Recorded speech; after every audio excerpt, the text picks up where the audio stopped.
રાંદેર વિસ્તારમાં રહેતી પરિણીતા તેના 2 બાળકોને લઈને ગોરાઠ હનુમાન મંદિર પાસેના ગાર્ડનમાં જતી હતી. દરમિયાન ઇશ્કી ટટ્ટુએ પરિણીતાને એકલી કેમ નથી આવતી તેમ કહીને એક યુવાને પરિણીતાનો હાથ પકડ્યા પછી બાદ ભીડી લઈને છેડતી કરી હતી. બનાવ અંગે પરિણીતાએ રાંદેર પોલીસ મથકમાં ફરિયાદ નોંધાવતા પોલીસે તાત્કાલિક આલમગીર અને અરબાઝની નામના યુવકોની ધરપકડ કરી હતી.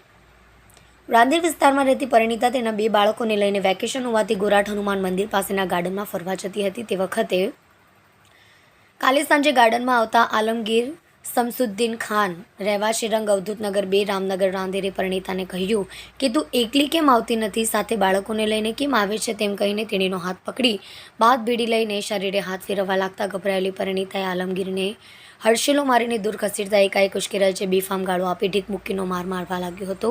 તેણીના 2 બાળકો વચ્ચે પડતા ગાલ ઉપર તમાચા માર્યા હતા. એ સમયે બનાવ અંગે જાણ થતાં પરિણીતાનો પતિ પણ દોડી આવ્યો હતો. આલમગીરે તેણીના પતિને પણ ધમકી આપી હતી કે આ સમયે તમે બચી ગયા છો, પરંતુ બીજી વાર હવે તમે બચી શકશો નહીં. હું કોણ છું એ તમે જાણતા નથી. બનાવ અંગે પોલીસ કંટ્રોલમાં કોલ કરતા રાંદેર પોલીસ સ્ટાફ ઘટના સ્થળે દોડી આવી આલમગીર ખાન અને તેના પુત્ર અરબાઝની વિરુદ્ધમાં છેડતી મુજબની ફરિયાદ નોંધી PSI BS પરમારે બંનેની ધરપકડ કરી છે.